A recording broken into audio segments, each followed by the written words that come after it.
नमस्कार साथियों, कैसे हैं आप सब। आशा है कि आप सब कुशल होंगे। आपके अपने YouTube channel Adnan institute MP में आप सबका स्वागत है। मैं आपका दोस्त, आपका होस्ट यूनुस बख्श आपके लिए एक बड़ी खबर लेकर के आया हूं।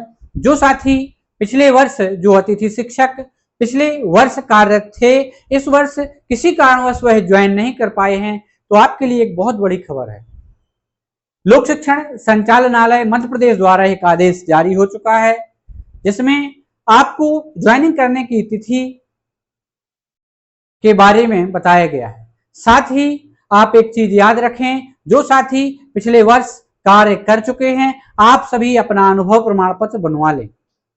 जिस भी अतिथि शिक्षक शिक्षिका का 100 दिवस एक सत्र में हो चुका है, ऐसे जितने भी सत्र के अनुभव हैं, आप सभी अनिवार्य रूप से बनवा लें। आपके स्कोर कार्ड में वही 100 दिवस के 4 अंक बन करके जुड़ते हैं। 100 से ज्यादा दिन होंगे फिर भी 4 अंक ही मिलने वाले हैं। साथ ही जो शासकीय शिक्षक प्राथमिक माध्यमिक या उच्च माध्यमिक शिक्षक बनना चाहते हैं, उसकी परीक्षा दे रहे हैं, उसके लिए कम से कम 3 सत्र में 200 दिवस होना अनिवार्य है। मान लीजिए किसी एक सत्र में हमारे 30 दिन हुए, किसी एक सत्र में 40 दिन हुए, अगले सत्र में शेष दिन होना जरूरी है। यदि एक सत्र में 200 दिन पूरे हो गए तो शेष 2 सत्रों में 30-30 दिन भी होना अनिवार्य है। ये आप याद रखेंगे। इसके बाद हम चलते हैं इस वीडियो की ओर, इस आदेश की ओर। चलिए, लोक शिक्षण संचालनालय मध्य प्रदेश आदेश क्रमांक 237 दिनांक 30/7/2025 आदेश लिखा गया है। प्रति समस्त संभागीय संयुक्त संचालक लोक शिक्षण, यानी कि जो संभाग स्तर पर हमारे अधिकारी बैठते हैं, समस्त जिला शिक्षा अधिकारी मध्य प्रदेश, समस्त विकास खंड शिक्षा अधिकारी मध्य प्रदेश, समस्त संकुल प्राचार्य हाई स्कूल या higher secondary school Madhya Pradesh. विषय शैक्षणिक सत्र 2025-26 में पूर्व से कार्यरत अतिथि शिक्षकों की उपस्थिति के संबंध में संचालनालय का पत्र क्रमांक 199 दिनांक 26/6, संचालनालय का पत्र क्रमांक 221 दिनांक 16/7/2025। इनके अनुसार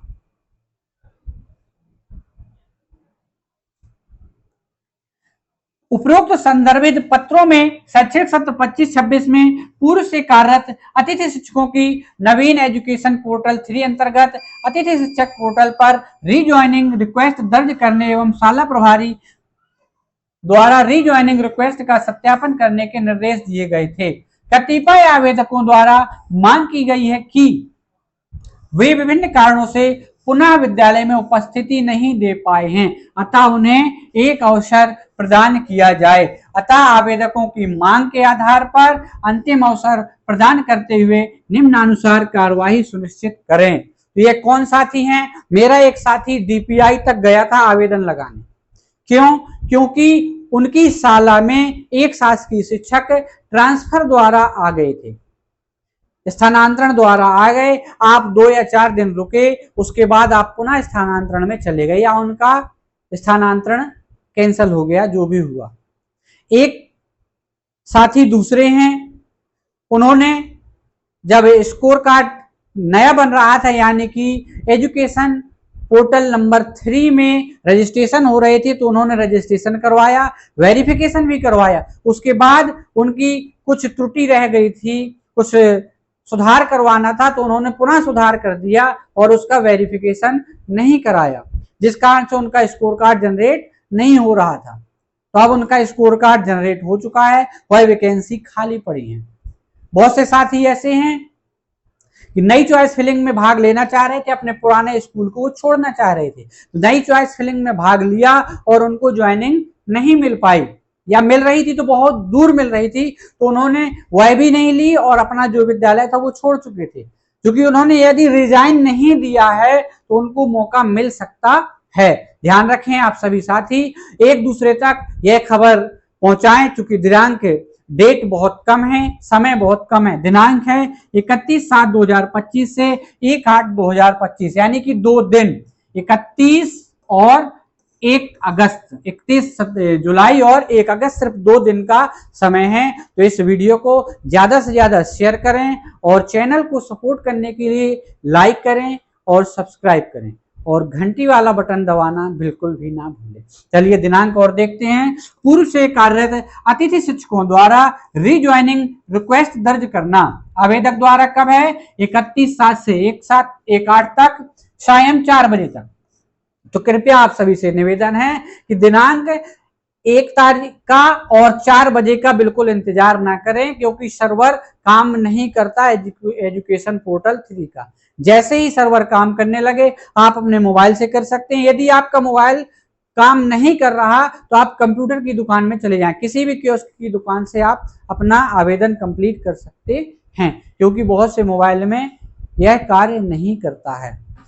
शाला प्रभारी द्वारा रीज्वाइनिंग रिक्वेस्ट का परीक्षण करके अप्रूव एवं रिजेक्ट करना कब? 31/7 से 1/8/2025 तक सायं 5 बजे तक। तो शाम 5 बजे तक आप शाला प्रभारी का भी इंतजार ना करें। आप जैसे ही अपनी रिक्वेस्ट करते हैं सीधा आप शाला पहुंचे। इन किन प्रकार ऋण 1000 काम छोड़ के कि सर हमारी रिक्वेस्ट को आप अप्रूव कर दीजिए। यदि कोई कमी रही होगी तो वो आपको मालूम है, तो रिजेक्ट तो हो ही जाना था, क्योंकि आप में कोई कमी नहीं है, इसलिए आप डायरेक्ट जाएं, उनसे कहें सर पहले आप सभी काम छोड़ के हमारा अप्रूव करें कृपया, निवेदन के साथ, धमकी देके नहीं। तो वह आपका आवेदन स्वीकार करेंगे और आप कार्यरत हो जाएंगे। आज की वीडियो में बस इतना ही। धन्यवाद। कुशल रहें, हंसते रहें, प्रसन्न रहें।